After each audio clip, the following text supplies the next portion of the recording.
My name is Helena Park. The first thing my niece said when I arrived was, "Why are you wearing that?" She didn't mean it maliciously, she never does. That's what makes it worse. She was 7, and kids that age don't lie about the things they've heard adults whisper over dinner. I had flown in from D.C. that morning dressed simply in a trench coat and dark slacks. I didn't pack jewelry. I wore flats. I didn't bring gifts, which I later realized was mistake number 1. This is gonna be intense. I remember whispering to myself at the gate. My father was turning 75, and my older brother insisted on a proper family gathering at the old house. A photographer had been hired. My sister-in-law, Minji, had even posted an Instagram countdown with pastel graphics and the hashtag #GrandParkSwept5 like it was a royal event. I should have known it wouldn't feel like a celebration. So before you sit down and listen, take a moment to like the video and subscribe to Grace's Truth. The house hadn't changed. That familiar creak in the staircase, the scent of aged wood, the oversized canvas of my mother painted in her 40s and looking like a queen, even when she wasn't treated like one.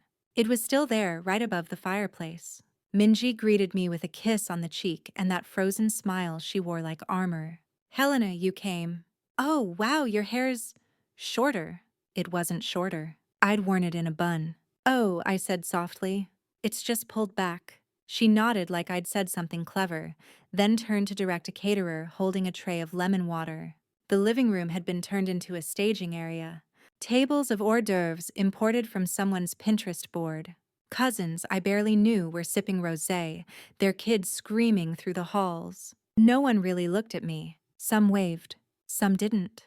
At the center of the crowd stood my brother Edward, dressed in a suit that looked too expensive for the suburban humidity. He raised his glass and motioned for silence. "Family," he beamed. "We are gathered to celebrate a giant of a man, our father, our mentor, our compass." I watched as he reached for our father's hand gently, performatively, and helped him up. My father, Mr. Jun Park, was a quiet man who rarely smiled and almost never complimented anyone. But today he smiled. Wide. Probably because all 3 of his children had returned home. Probably because his grandchildren, all 6 of them, were posing like little trophies in their buttoned shirts and pastel dresses. He saw me from the stairs. I smiled. He blinked. That blink was his way of saying he was happy I came. Edward continued. "We've prepared a video tribute and a special performance by the grandkids. But first, let's get a proper family photo." I stepped forward instinctively. I'm the eldest after all. But Minji gently touched my elbow and said, "Just the nuclear family first. You know how it gets crowded." The photographer arranged Edward, his wife, and their 3 kids.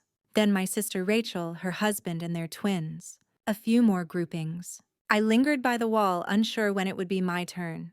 At one point, the photographer paused and asked, "Is that everyone?" Minji hesitated. "I think so." I waited for someone to correct her. My father didn't. Edward didn't. Rachel didn't.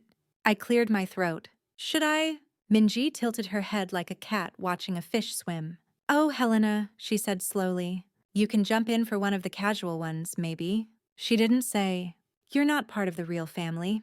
But she didn't need to. I nodded. "Sure." That night, after the photos were done, I sat on the backyard bench watching the kids chase fireflies. My father came out slowly, hands clasped behind his back. "You didn't want to be in the photo?" he asked. "They didn't ask." He sat beside me. The silence was heavy. "Edward says you've been freelancing." I smiled. "Something like that." He nodded. Didn't pry. That was his way. Later, I was in the guest room, formerly my childhood room, now redecorated in what Minji called minimalist chic, which just meant everything was beige. I opened my laptop. An encrypted email had arrived from the Department of State. It was urgent. I composed a short reply, attached a policy brief I'd edited the night before, and hit send. Then I locked the laptop in my suitcase and set it under the bed. My job wasn't the kind you talked about over cake. But one day I knew they'd understand who they'd pushed out of the frame. The next morning, I woke up to the sound of dishes clinking downstairs. Minji had always been an early riser. She was probably directing the caterers again, as if breakfast couldn't happen unless plated with microgreens and edible flowers. I took my time showering, tying my damp hair into a low ponytail and putting on the same simple outfit I wore the day before. I wanted to stay invisible. I wanted to observe. Downstairs, Edward was on a call with someone, probably one of his hedge fund clients, bragging about how he secured a killer real estate deal near the harbor. His voice, though muffled behind the study doors, still managed to carry that self-assured arrogance that made me cringe. "Morning." Minji chirped, her eyes scanning me from head to toe. "You sleep okay?" "Yeah," I said. "We were thinking of doing a brunch picnic at the botanical gardens," she continued. "It's kind of a tradition now." "Oh." I tilted my head. "I didn't know." She gave me that trademarked frozen smile again. "Well, I guess it started after you stopped coming." I wanted to tell her I hadn't stopped coming. I'd been deployed to Kabul. I'd spent 2 years navigating dangerous negotiations in countries where being a Korean American woman meant I was ignored, dismissed, and underestimated. But I won them over anyway. I didn't stop coming, I just never told them where I was. "Sounds lovely," I said instead. As I turned to pour myself some coffee, her voice floated after me. "Oh, and maybe something more casual today. Just so we all feel relaxed." I looked down at my plain navy blouse and dark jeans. "Sure," I said without looking back. At the garden, I walked a few paces behind the family. Rachel and her husband were taking selfies under the cherry blossom arch. Minji had arranged the food into tiers of glass containers as if we were at a wedding. Edward was lecturing one of the boys about respecting legacy. Their youngest daughter asked where I worked, then looked disappointed when I said, "In Washington." "Washington State?" she asked. I smiled. "The other Washington." "Oh!" She turned and skipped away. The adults barely spoke to me. And when I tried to help carry a folding table, Minji rushed over. "Oh no, Helena. We've got it. You just enjoy," which was code for, "Don't touch anything." By mid-afternoon, I had retreated to a bench beneath a wisteria canopy, watching the family pose for more group shots with their phones. At some point, Edward sat beside me, wiping sweat from his brow. "So, what exactly are you doing these days?" I sipped water slowly. "Just advising on policy here and there." He chuckled. "Like consulting? For who?" I shrugged. "Different people." He smirked. "Must be nice. Flexible hours." "Depends on the crisis." That made him pause. Then, with a voice wrapped in faux kindness, "Look, Helena, I know you've always kind of done your own thing, but if you ever need help financially or professionally, I can pull some strings." I looked at him. For a second, I considered thanking him, but instead I smiled. "That's generous of you. I'll keep that in mind." Back at the house that evening, I found myself in the kitchen alone. A staff member brought in a cake that said "Happy Birthday, Dad" in gold letters. Minji fussed about the angle of the candles. I leaned against the counter and waited. Rachel came in holding a printed list. "We're putting together a gratitude circle," she said. "Everyone says one thing they're thankful to Dad for." "That's nice. Do you have something in mind?" I thought of the nights Dad taught me chess. The way he let me win once, just once, when I was 8. I thought of how he never yelled but could break you with a look. "I'll think of something," I said. That night, as the circle formed and candles flickered, I waited my turn. Edward thanked him for financial guidance. Rachel for emotional stability. Minji thanked him on behalf of the kids. When it came to me, I stood. "Thank you, Appa," I said, using the Korean word for father, something I hadn't done in years. "For letting me sit with you in silence when I was too afraid to speak. For teaching me how to listen." He nodded just once. That was his way of saying, "I remember." After the candles were blown out, I stepped away to check my phone. There were 5 missed messages. One was flagged. "Confidential. Urgent. Please review the attached policy draft. POTUS requesting revision by 9 a.m. The next morning was going to be interesting. The next morning, I woke before sunrise. Old habits. I brewed coffee in silence and opened my laptop. The email was still flagged. "Policy revision required. Presidential review." Attached was a complex trade memo concerning Southeast Asia, one that had kept the White House economic team up for weeks. I edited line by line, my fingers moving with trained precision. diplomatic tone. Here, softened assertion. There, calculated vagueness where needed. By 6. Quinze. The revised version was sent to 3 inboxes. None of them belonged to anyone in my family. I closed my laptop and exhaled. Then I went back to being just Helena. At breakfast, the mood was casual. Rachel was in athleisure. Edward's kids were half asleep, glued to their tablets. The family had settled into their regular routine, ignoring me while pretending not to. Rachel glanced at me and said, "So, Aunt Helena, any exciting weekend plans after this?" I smiled. "Just heading back to Washington." "Right." She nodded, uninterested. "The state?" "No," I said gently. "DC." She blinked. "Still doing that policy thing?" "More or less." Before she could respond, her daughter piped in. "Mommy said, Aunt Helena's job is pretend. Like make-believe." The room fell into an awkward silence. Rachel's face flushed. "Sweetheart, we don't say everything we think out loud." The little girl shrugged and kept spooning cereal into her mouth. I turned to the child and said, "Sometimes make-believe jobs have very real consequences." She looked confused. Rachel looked annoyed. Later that afternoon, the family gathered in the backyard to sort old boxes for Dad's memory wall. Photos were spread across a long folding table. Old Polaroids, black and white prints, holiday group shots. Edward picked up a photo from the 90s. "Remember this trip to Yosemite?" You'd already gone off to that global internship or whatever it was. I nodded. "Yeah, that was during the India Famine Task Force." He raised an eyebrow. "You were in India for 4 months." "No one told me that." "No one asked," I said simply. He laughed uncomfortably and handed the photo to Minji. They started picking photos for the official family wall inside the house. There was an unspoken rule forming, and I felt it in my bones. I wasn't going to be included. Minji held up one with Edward, Rachel, their families, and my father. She looked at me. "You weren't at this event, right?" I took the photo, I replied. "Oh," she smiled faintly. "Well, we kind of want all the photos to include family." Understood. They moved on, and with each frame it became clearer. I was being erased gently, politely, with surgical precision. The silent kind of exile only families can perform. After dinner, I walked past the wall where they had started hanging framed prints. One by one, smile by smile. My face was in none of them. I stood there for a moment, a ghost in my own childhood home. Behind me, I heard Edward and Rachel laughing about something upstairs. Probably the wine. Probably some joke that didn't involve me. Then I walked into the study and closed the door. My fingers moved swiftly across the phone. I texted someone from Homeland Security. "Can I use the diplomatic pouch? Need to drop something before Monday." He replied in 2 minutes. "Always. You still have clearance." I leaned back. They thought I filed papers. They had no idea I was drafting amendments that could change global trade balances.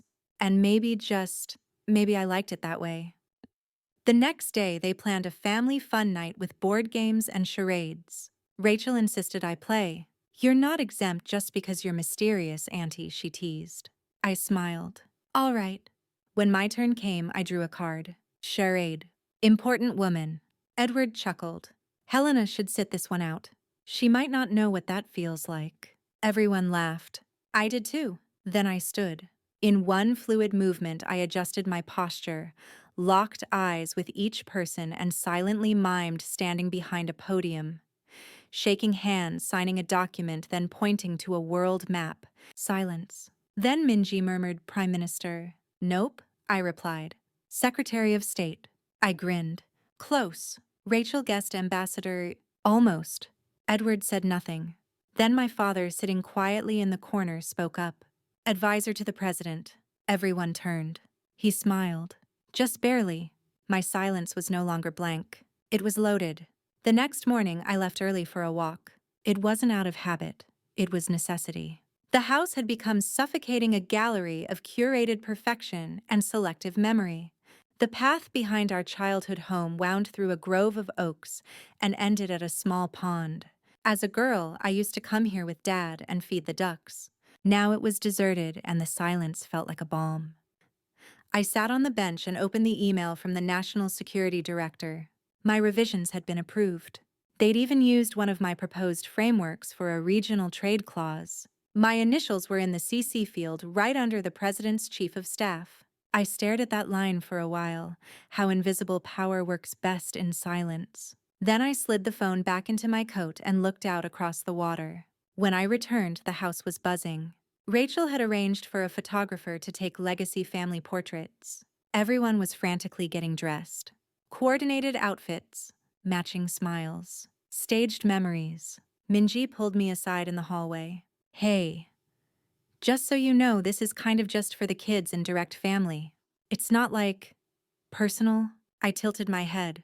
It never is. She bit her lip. It's just that, well, you're not married. No kids. You're kind of orbiting. I understand, I said. She nodded, relieved. Thanks for being so cool. I didn't feel cool. I felt clinical, like someone who had learned to survive surgery without anesthesia. In the living room, the photographer had set up softbox lights and draped a taupe canvas backdrop. Edward was fixing his collar. Rachel was touching up her lip gloss. My father was in a blue cardigan he hated, but no one asked him. I watched from the archway unnoticed. When the first group photo was taken, Dad surrounded by his children and grandchildren, I was sitting on the stairs just above frame. The photographer called out, anyone else joining? Minji looked at me. She's good, she said quickly. Yeah, Rachel echoed. Just us. The click of the camera sounded like a door slamming shut. That evening, while they reviewed the digital proofs and praised their symmetry, I went upstairs. I opened my suitcase and took out a slim envelope. Inside was a letter of commendation from the White House Chief of Staff dated 2 weeks ago. It was the second one I'd received this year. I folded it back into its sleeve and tucked it away again. Then I took out a second envelope, blank unsealed. Inside, a photo of me with the president taken during a classified humanitarian negotiation 2 years ago. Our hands mid-shake, eyes locked. It was one of the few photos I ever allowed to exist. I set it gently on the nightstand and stared at it. Later that night, as the family laughed over old videos in the den, I stepped into the garage where no one would find me. I called a secure line and scheduled my return flight. I'll land before the Monday briefing, I said. We need your insight on the Southern Summit, the aide replied. The First Lady may want you at the reception dinner, too. I'll make time. As I hung up, I heard a voice behind me. Helena. It was Dad. He looked at me, eyes foggy but focused. You're leaving. Yes. They don't know. No. He nodded slowly. Then he said, you never needed a picture on the wall. You are the wall. I swallowed hard. His words were a reminder. Visibility isn't the same as value. The next morning, I came down early again. My flight was in 4 hours. The others were still asleep. I left a note on the kitchen counter. It didn't explain anything. Just a thank you and a gentle goodbye. Then I opened the front door and Minji was standing there in her robe, coffee in hand. You're leaving? Yes. No goodbye breakfast. No photo. She flinched. I wasn't trying to hurt you, she said. I know, but I guess we just didn't know what you do. You never asked. She looked at me for a long time. Then quietly, what do you do? I met her gaze. Held it. I rewrite outcomes. And then I left. The plane lifted off the tarmac and I didn't look back. Airports have always felt like safe zones to me, places where everyone leaves, returns, disappears, and reinvents. There's something sacred about transit. It reminds you that you're allowed to leave things behind. I slipped on my noise-canceling headphones and opened my laptop. Notifications flooded in. Briefing memo from the Undersecretary of Defense. Draft response to the EU humanitarian protocol. Personal note from the First Lady's office. Hope you enjoyed time with family. We'll need you Monday for the press prep. Welcome home. I smiled at the wording. They had no idea how ironic it felt to call Washington home. By Monday morning, I was standing in the West Wing debriefing in a roundtable meeting. My team, 10 sharp minds in suits, hung on to every word as I explained the updated contingencies for a foreign aid delay. Someone said this was genius foresight. Another nodded. You saved us at least 6 weeks of gridlock. But I wasn't basking in it. My thoughts were still stuck on a family wall 600 miles away where my face didn't belong. That night, I poured myself a glass of wine and sat in my modest Georgetown apartment. I lit a single soy candle, always citrus scented.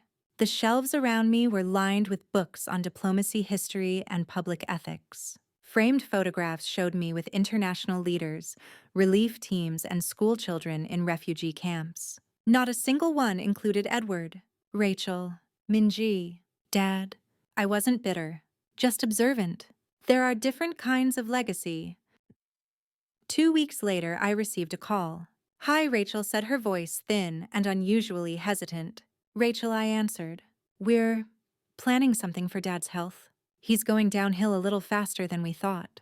Hospice has been mentioned." I sat upright. "I'm sorry to hear that," I said. "We're organizing a legacy video. You know, everyone says something into the camera. Maybe a few still shots. Would you?"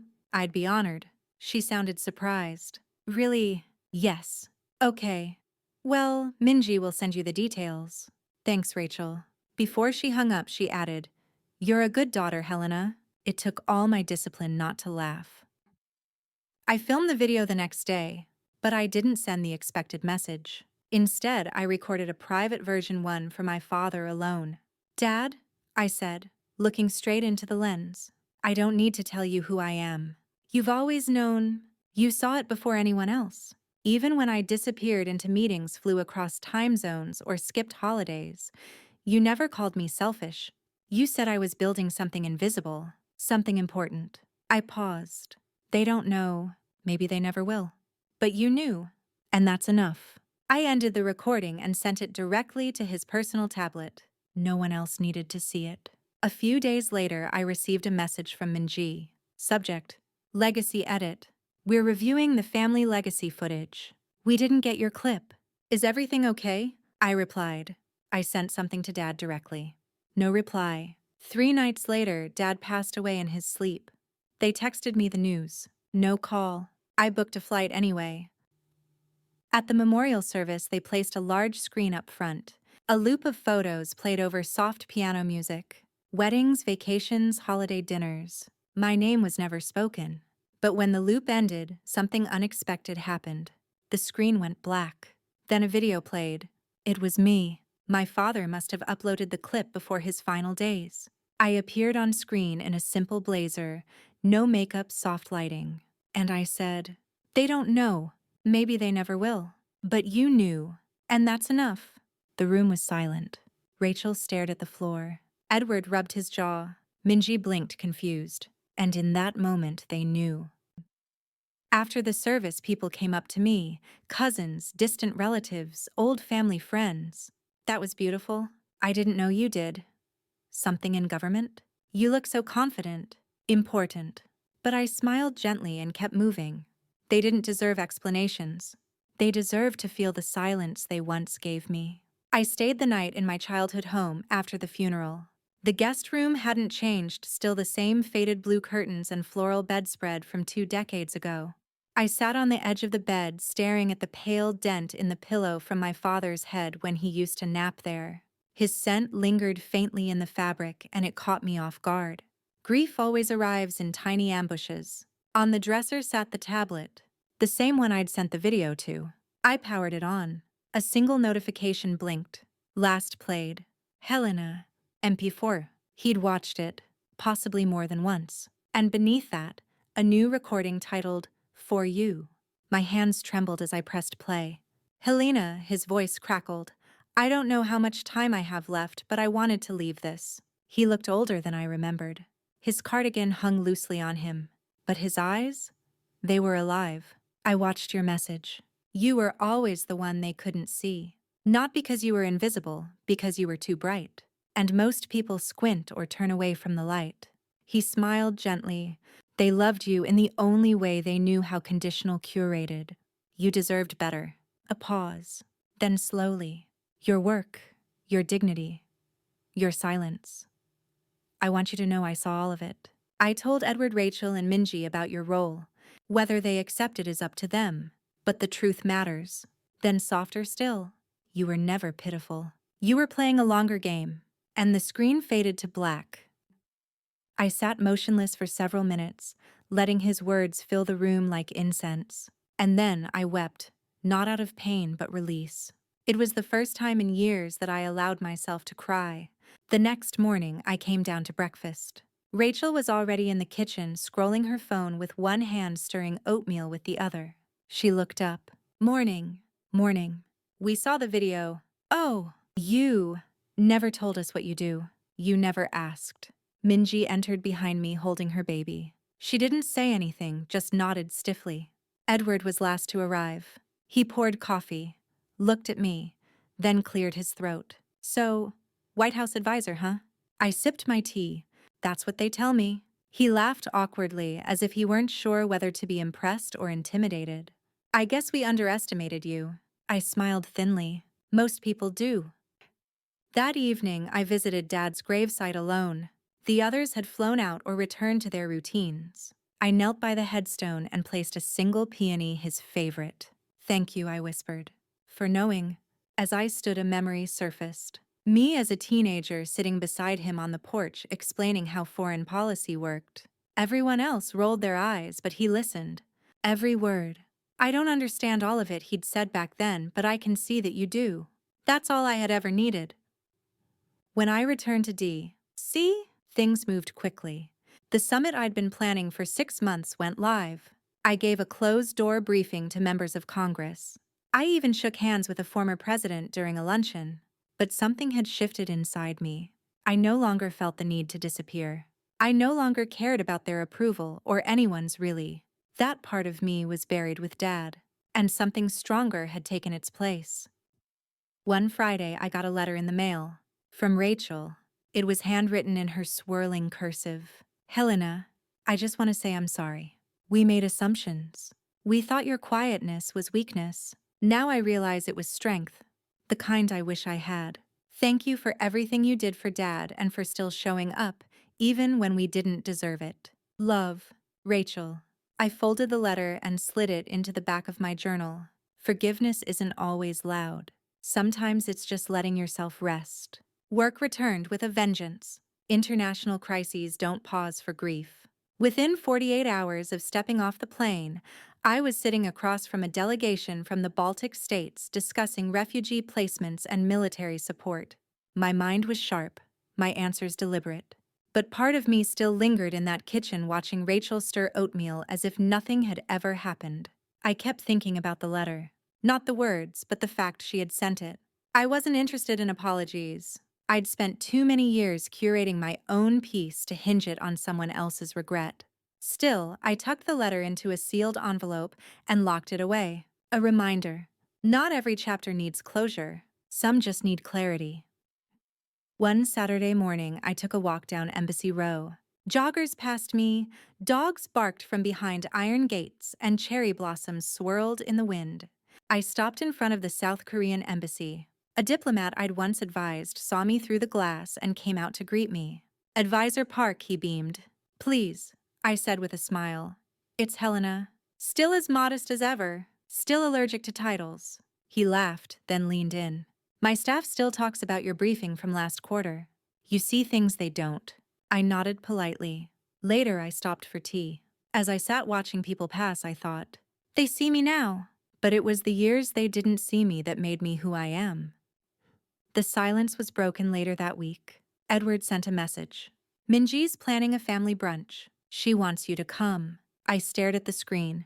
It felt surreal. Sure, I typed. Send the time. The day arrived. I wore a neutral sweater, simple slacks, hair pulled into a clean bun. I brought a bottle of wine, not too expensive, not too cheap, just something appropriate. When I walked in, Minji's house was buzzing with chatter. Edward was helping her husband with the grill. Rachel was bouncing Minji's toddler on her knee. All three froze when they saw me. Helena, Rachel said first. You came. Of course. I was invited. Edward scratched the back of his neck. We weren't sure. Minji stepped forward. We're glad you did. We ate outside under a pergola wrapped in string lights. For the first time in years, I felt like part of the circle even if the cracks still showed. Halfway through dessert, Edward raised his glass. I want to say something. Everyone quieted. I think we've all had assumptions about each other. And about Helena. My eyebrows lifted slightly. We didn't really know what you did, he said. But now that we do, I just want to say thank you for everything, and I'm sorry for how we treated you. Minji nodded. I said some things that were unfair, Rachel added. We were cruel. I see that now. I set down my fork. I appreciate that I said my voice steady. But you don't need to apologize just because you discovered my title. Silence. I didn't need your approval. I needed your respect. And that's something people give when they care about who you are, not what you do. Minji looked down. Edward blinked. Rachel reached for her wine. But I continued softening. I'm here because I choose to be. Because even after everything, I believe in family. And in second chances. Later that night, after they'd all said their goodbyes, Minji walked me to the door. You really are a White House advisor, she asked, almost shy. Yes. And you just acted like you were normal. I smiled. I am normal. That's the part none of you understood. Back in D.C., I sat at my desk reviewing reports when a junior staffer knocked. Ma'am, she said, the president asked for you in the Roosevelt room. I stood, collected my notes, and followed her down the hall. As I passed a mirror, I caught my reflection. Shoulders squared, eyes calm, purpose intact. The woman they once pitied, the woman they now feared or admired. Maybe both. I was walking home from a late strategy meeting when I passed by a bookstore window. There, beneath the warm yellow light of a reading lamp, was a display titled, Unsung Heroes of Government. My breath caught as I recognized the cover of a new book, one I'd contributed to anonymously. It was a quiet moment, but it struck me like thunder. The world had always been loud about its heroes, loud men with louder opinions. But some of us saved nations in whispers, in midnight memos, in silent sacrifices. That had been my life for 2 decades. And only now did I realize how much pride I'd buried under humility. The next day, I walked into the office with a new clarity. I briefed the president's senior advisor on a delicate negotiation with East Asia. He interrupted me once, and I gave him a look so sharp he shut up. Later in the hallway, he caught up with me. You've changed, he said. No, I replied. You're just finally seeing me. Me? 3 weeks passed before I heard from my family again. Rachel invited me to her daughter's piano recital. You don't have to come, she wrote, but I'd like it if you did. I showed up wearing the navy blue coat my father once complimented. The venue was small, intimate. When I arrived, the only seat left was next to Edward. He stood up awkwardly. Hi. He gestured to the chair. It's yours. Thanks. The music began. Little hands dancing across keys, parents smiling behind cameras. When Rachel's daughter took the stage, she glanced into the crowd and saw me. Her smile widened. After the recital, Rachel approached me. She didn't know you were coming, she said. She didn't know. But you were the only person she looked for when she finished. Something in my chest softened. Children don't care about resumes. They care about presence. Back at work, a request came through. To brief a visiting dignitary from South Korea. The name made me pause. Ambassador Han. He had once been a professor at Yonsei University, the same man who had told me as a student that I lacked the emotional intelligence for leadership. I walked into the room with my file. He looked up, then looked again. Helena Park. Yes, Ambassador. You've changed. I smiled. I've just been playing the long game. A week later, Rachel texted again. Would you come for Sunday dinner? No pressure. I considered declining, but I also remembered my father's voice. Show up. Quietly. Consistently. That's how you build roots. So I went. Dinner was casual. Edward grilled. Minji made that tofu salad I secretly loved, but never admitted to liking. Rachel baked her peach cobbler. We talked about anything but politics. Or apologies. At the end of the meal, Minji's daughter ran up to me with a drawing. It was me holding a briefcase with a tiny White House in the background. You're important, she said. I laughed softly. Thank you. No one ever draws me with a briefcase. Rachel muttered, mock resentful. I smiled. You should get a cooler job. Later, Edward and I stood at the sink washing dishes. I used to think you were the boring one, he admitted. You're not wrong, I replied. I am boring. I just happen to be powerful and boring. He chuckled. You ever think about telling people who you are sooner? I think about a lot of things, but timing is everything. He nodded. You played it well. I handed him a dish. I wasn't playing, I was waiting. As I left that night, Rachel gave me a hug. You still working with the White House? Yes. You'll tell us when you're president, right? I grinned. No promises. The thing about being underestimated your whole life is that you develop a sense of calm, even when the world stirs into chaos. That calm was tested the following month. I received a call late at night from an unknown number. It wasn't unusual in my line of work. But this time, it wasn't about national security. It was Minji, her voice trembling. Helena, she whispered. Mom collapsed. I froze. Which hospital? St. Mary's. They're running tests. Within 20 minutes, I was in the lobby of St. Mary's cardiology unit. I hadn't seen my mother in nearly a year. Our last interaction had been laced with sharp-edged silence. She'd told me I was cold. I hadn't corrected her. When I walked into her room, she looked small. Not the woman who once ruled holiday dinners and family gossip circles. Just a fragile figure beneath a sea of white sheets, IV lines, and beeping machines. The doctor explained it was a transient ischemic attack, something like a mini stroke. She would recover, but the warning was clear. You'll want to talk to her, he advised. Minji and Edward stood at the foot of the bed, uncertain. Rachel sat holding their mother's hand, tears streaking down her cheeks. I stayed silent, watching. Then slowly my mother's eyes opened. She scanned the room and landed on me. Oh, she whispered. The important one showed up. The sarcasm cut through the air like glass. Edward flinched. Minji turned away. I took a deep breath, walked closer. I'm not here to fight, I said softly. I'm here because you're still my mother. She exhaled long and slow. I don't need you to take care of me. I know, I replied, but I came anyway.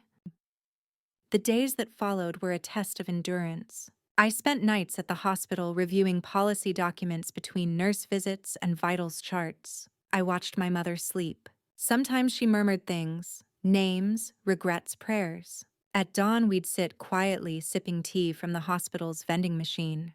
On the third morning, she said, I heard about you. Someone from church told me. What did they say? That you're someone important. I smiled faintly. They must have been bored. She chuckled, a soft, rusty sound. You always did like hiding. It kept me sane. She looked out the window. I thought you were wasting your life, you know. No husband, no kids, no flashy car. I know, but maybe I was wrong. I didn't respond. I guess. You didn't need us to believe in you. No, I said, but it would have been nice. By the end of the week, she was stable. Minji took over care rotations. Rachel brought food. Edward arranged follow-ups. I returned to D.C. in time for a high-level intelligence meeting. But something had shifted, not just in them. In me. The truth had come out. But more importantly, I had seen the full shape of silence and the power of waiting. A week later, I received an invitation in the mail, handwritten, from my mother. A dinner, her house, family only. I hesitated before accepting, but something in the curve of her handwriting told me it wasn't about power anymore. It was about peace. When I arrived, everyone was already seated. Even Rachel's daughter had made placemats with our names on them. Mine read, Aunt Helena, strongest woman I know. Dinner was simple, delicious, honest. Halfway through, my mother stood, her voice still weak but deliberate. I want to apologize, she said. Not because Helena is important now, but because I failed to see that she always was. Silence. Then Rachel reached over and touched my hand. I'm sorry too, she said. For all the times I treated you like a placeholder. Minji nodded. Edward followed suit. I looked at all of them, and I smiled. Thank you, I said. That means more than you know. Later that night, I walked home under a sky of quiet stars. For the first time in decades, I felt like I had nothing left to prove. They knew. They finally knew, and I didn't have to say a word. 2 months passed, and life resumed its rhythm. I flew back to D.C., buried myself in work, and navigated geopolitical storms while my personal sky had finally cleared.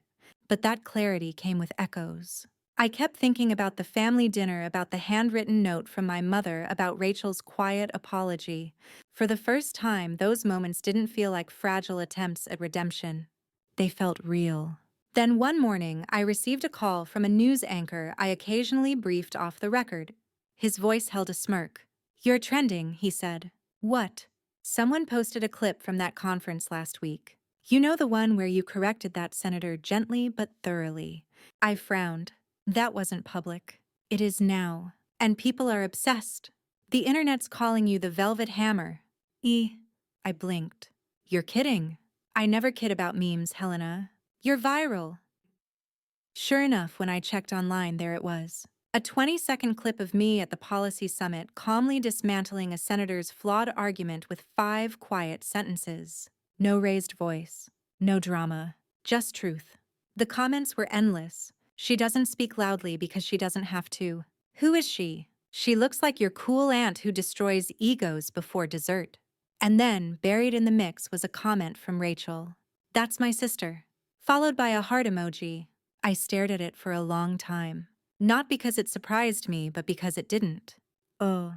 Later that evening, I got a text from my mother. "I saw you on TV. I printed it out. It's on the fridge." I laughed out loud.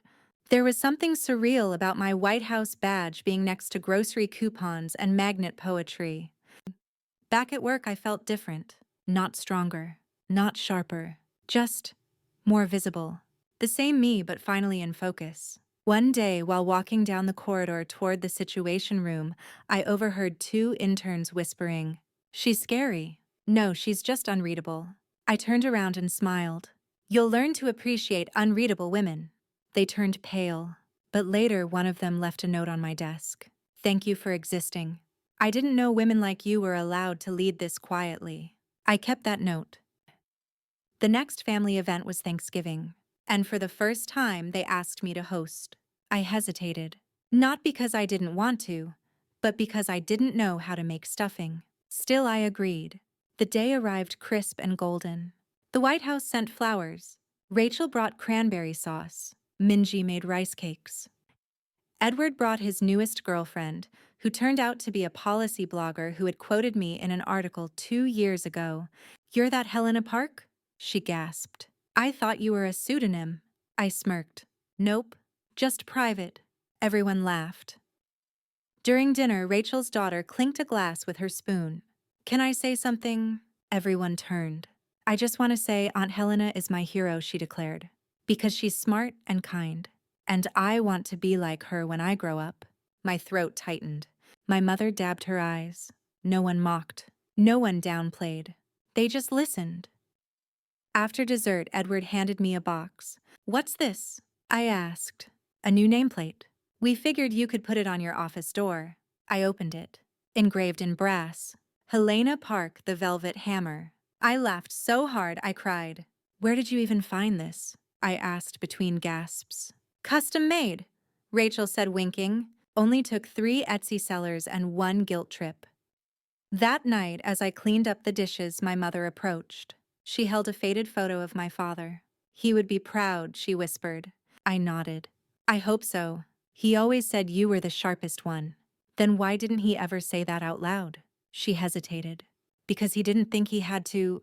I let the words settle. Sometimes silence isn't neglect. Sometimes it's belief in disguise. The weeks after Thanksgiving drifted by like smoke from a candle, faint, fragrant, lingering longer than expected. Something about that night had cracked open a softer chapter in all our lives. No one said it out loud, but I felt it in the way my mother now signed her texts with "Love, Mom," as if she was making up for years of clipped replies. I also noticed it in Rachel. She started sending me articles with subject lines like, "For you, Velvet Hammer," or "Reminds me of that time you silenced a senator." Her humor, once sharp and mocking, had mellowed into admiration wrapped in jest. Even Minji called more. She didn't speak much, but she listened. That was new. One night in December, I received a formal invitation hand-delivered to my apartment. It was for a gala at the White House. I had attended many in the past, but this one felt different. My name was on the official list not as a shadow advisor, but as one of the honorees. Rachel texted, "Should I buy a gown or just cry in advance?"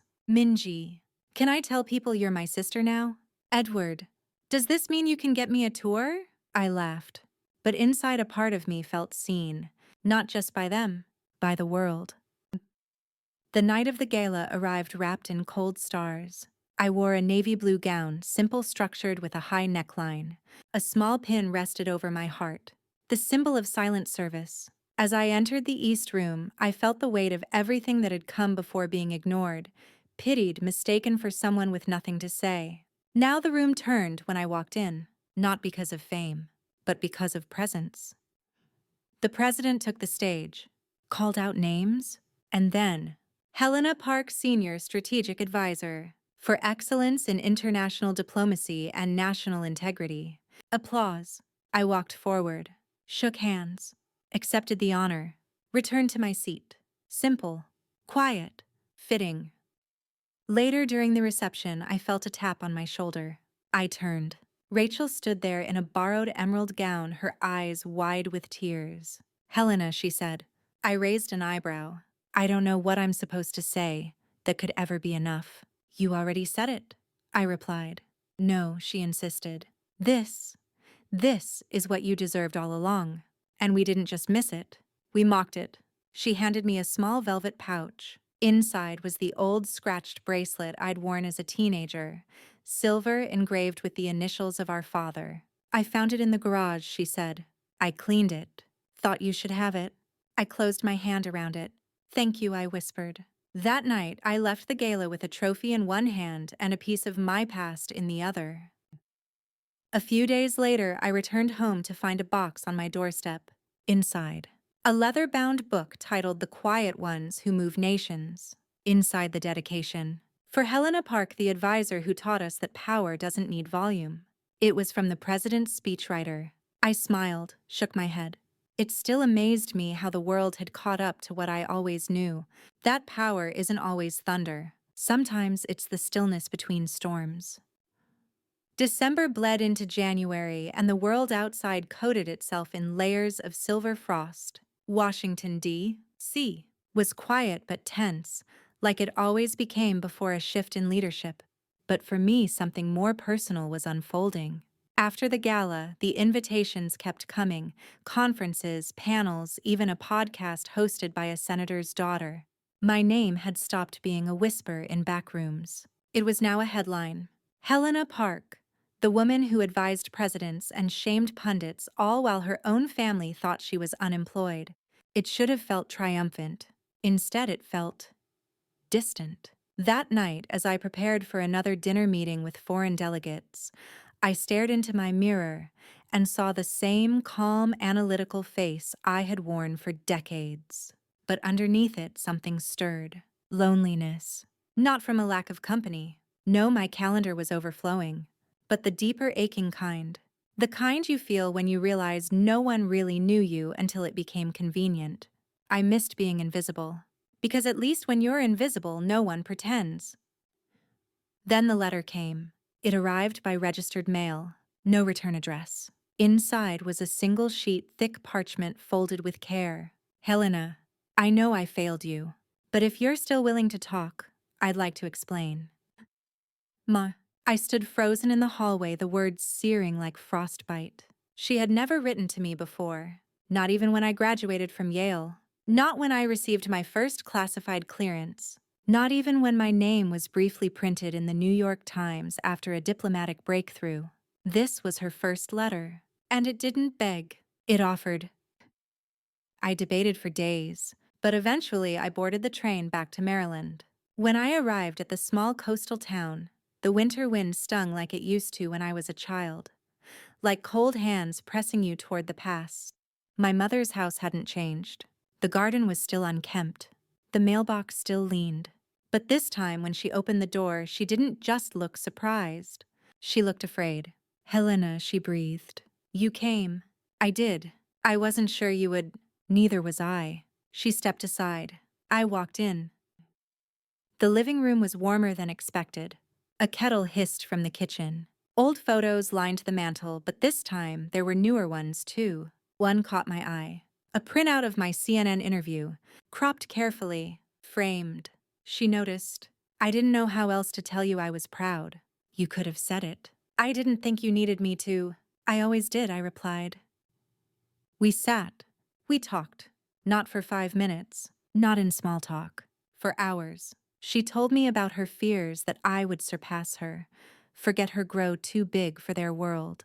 That her silence wasn't meant to hurt, but to protect her own insecurities. I told her about the years I spent trying to earn a nod that never came. How I downplayed everything so I could be small enough to be seen.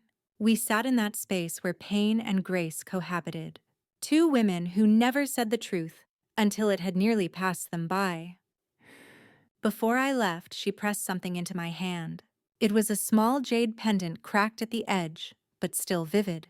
It was your grandmother's, she said. She gave it to me when I left Seoul. Said it was for protection. I didn't give it to you because, well, I thought you didn't need protecting. You were wrong, I whispered.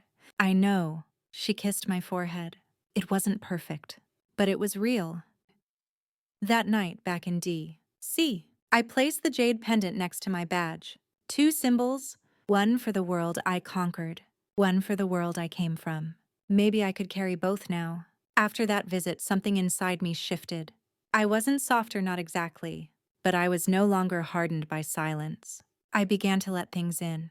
And more surprisingly, I began to let people see what was already there. Not the version of Helena Park that showed up in briefing rooms or diplomatic dinners, but the girl who once wrote poems in the margins of her textbooks. The young woman who spent sleepless nights learning 5 languages because understanding people had always felt like survival. I didn't need the armor anymore. Not when I had already walked through the battlefield. It was during a routine meeting with a real estate advisor that an old detail reemerged.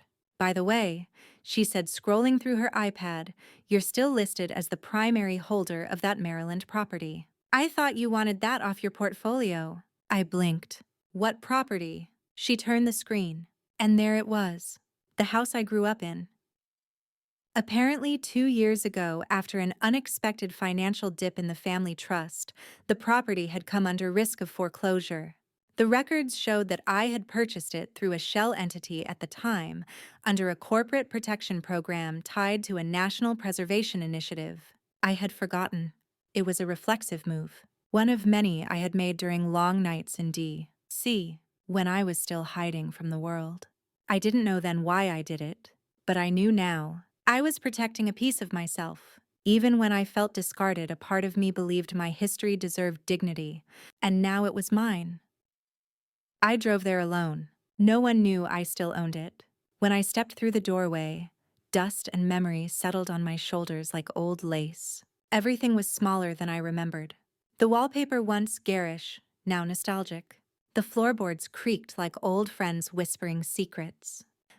I stood in the center of the living room, closed my eyes, let the silence speak. This was the house where I first learned how to listen without interrupting, where I learned the weight of holding back tears, where I learned that brilliance sometimes hides behind obedience. And now it belonged to me. I didn't tell my family, not yet, but I did call a restoration crew, not to tear it down, to honor it, to repaint the walls, to preserve the worn steps, to fix the broken attic where I once wrote my first speech in secret. This wasn't about revenge. This was about reclamation. Later that week, I returned for one last quiet evening before the crew began. I brought a bottle of wine, a blanket, and an old photo album I hadn't touched in years. Page by page, I let the past breathe. And then, at the back of the album, tucked behind a faded Polaroid, was a note in my father's handwriting. Helena, you were always more than they saw. I knew, even if I never said it enough. I hope this house finds its way back to you someday. Love, Dad. I stared at it for a long time and cried for the first time in months, not because I was sad, but because the truth had waited for me, and now it was home. Owning the house quietly shifted something in me, as if the ghosts of who I used to be were finally willing to sit beside me rather than haunt me. I began spending weekends there. No headlines, no motorcade, no security briefings. Just me. And the rooms that remembered who I had been before the world made me prove myself 1,000 times over. Rachel found out first, of course, she did. You bought the old house? She shrieked into the phone. I chuckled. Technically, I never sold it. Why didn't you tell us? I didn't want it to be a gesture. I wanted it to be mine. She paused. Then, can I see it? A week later, she came with Minji and Edward. They pulled up in a borrowed SUV, eyes wide, arms full of snacks. This place is a time capsule, Minji whispered as she stepped inside. Edward touched a wall. We were jerks to you here. I laughed. You were children. No, Rachel said we were raised wrong. I appreciated her saying it, but I didn't need the apology anymore. We cooked dinner in the half-renovated kitchen, played cards on the floor, and watched an old VHS tape of our family at a Lunar New Year party from decades ago. In the grainy footage, I was quiet, seated near the edge. But even then, I was watching everything. After dinner, Rachel asked the question I had been expecting. Do you think you'll ever forgive Mom for everything? I took a long breath. I already have. She blinked. Why? Because holding anger doesn't protect you. It only weighs down your peace. Minji tilted her head. You sound like a monk. I smiled. Or just someone who's been through hell and realized it wasn't permanent. Later that night, as they drove away, I stood on the porch and looked up at the moon. It was full. The wind was cold but kind. And I thought, maybe I can be both things now. A woman who kept the world safe, and a daughter who found her way home. 2 weeks later, I received a formal invitation. The president was hosting a farewell dinner, his last official event before stepping down.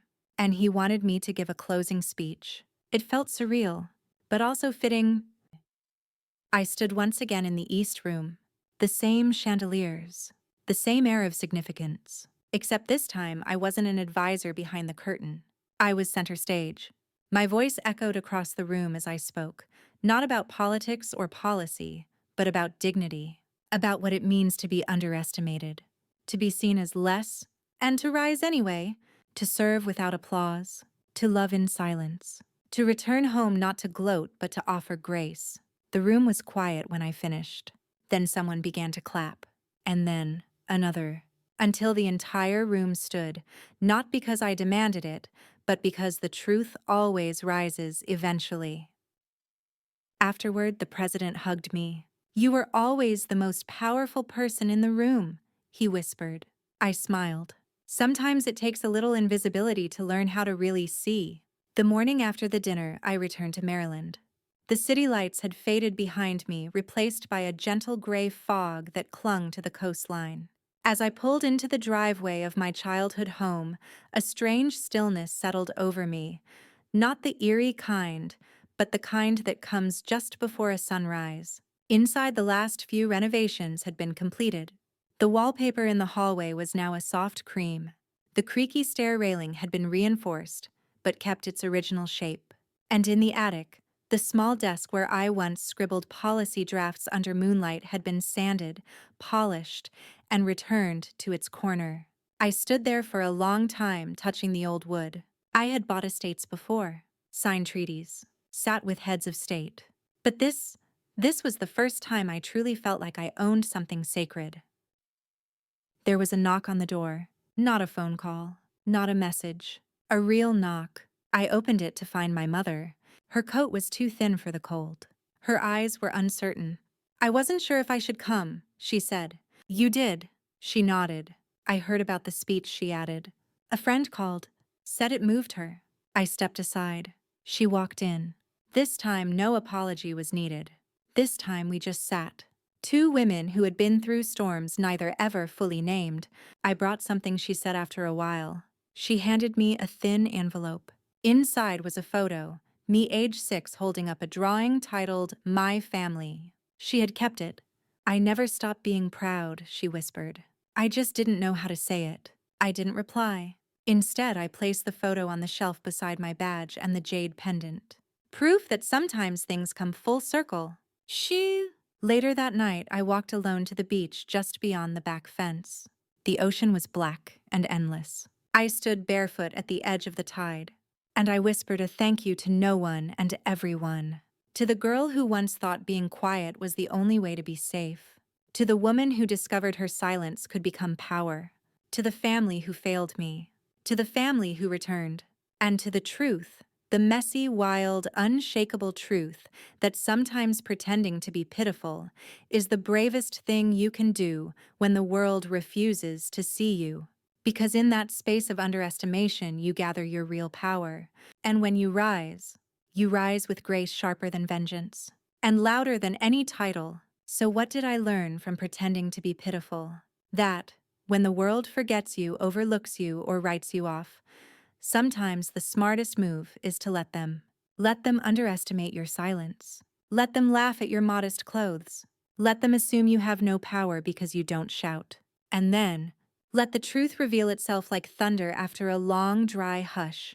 My family thought I was nothing more than a quiet disappointment, an unmarried woman in Washington, a background character in their loud lives. But behind every quiet woman, there's a lifetime of restraint, of wisdom built brick by brick from watching, listening, enduring. I didn't seek revenge with fire. I let time, truth, and dignity do the heavy lifting. And when the moment came, they saw not the pitiful Helena they imagined, but the woman they never really knew. A woman who could lead nations and still come home to heal.